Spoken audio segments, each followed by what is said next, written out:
This is Subhash Chandra Bose speaking to Indians in East Asia. My countrymen in East Asia, while I am in Tokyo, I desire to address a few words to you, and I have no doubt that you will give them due consideration. In the first place, I desire to thank you most heartily for the warm and enthusiastic welcome that you have given me on the occasion of my public appearance in East Asia, and for the assurance that you have given me of your wholehearted support to our efforts to liberate our dear motherland. I feel overwhelmed at this manifestation of your burning patriotism and spirit of sacrifice. I have received numerous telegraphic and postal messages from you direct, while other messages I have read in the press. And all these messages have given me great joy and satisfaction. You know that I am always an optimist. Nevertheless, I must say that the response that I have received has exceeded my fondest expectations. I can only say in reply that I feel proud of you. Since the outbreak of the war in Europe and in East Asia, I have been saying repeatedly that we, the Indian people, could not have wished or even dreamt of a better combination of circumstances for helping us to achieve our liberty. When the world forces are helping us in this way, our task has automatically become very much easier than what it would have been otherwise. This fact should further strengthen our self-confidence and optimism and hearten us considerably in the fight that lies ahead of us. I am overjoyed to see that you have already realized that the responsibility of winning freedom does not rest merely on the shoulders of our countrymen at home.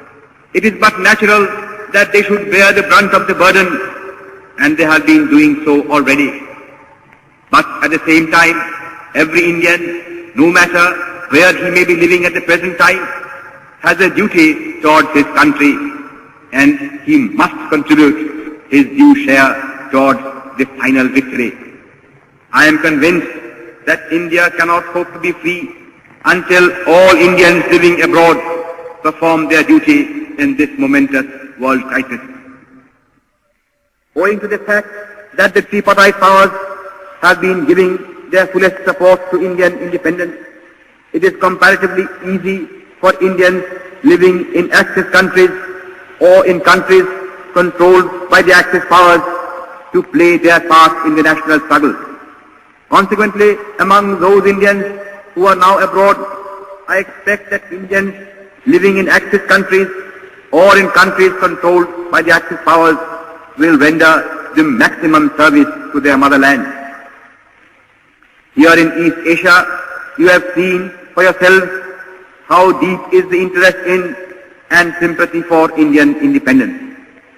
The readiness of the Imperial Japanese government and nation to render us any assistance in our national struggle that we may need has naturally lightened our task to a considerable degree. Consequently, there can be no possible excuse why any Indian in East Asia should not pull his whole weight in the present struggle. But though the Axis powers and Japan in particular are prepared to help us at any time and have been actually doing so already, the task of liberating India is ours and ours alone. That responsibility we shall not cast on anybody else, because that would be against our national honor. Moreover, we have no right to ask for or expect help from any quarter until we ourselves have first of all done our very utmost.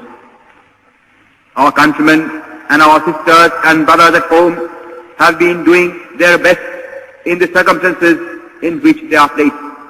But the enemy is ruthless and desperate, and he is armed to the teeth. Against such a brutal foe, no amount of civil disobedience or of sabotage or of revolutionary terrorism can be of any avail. If therefore we want to expel British power from India, we have to fight the enemy with his own weapons,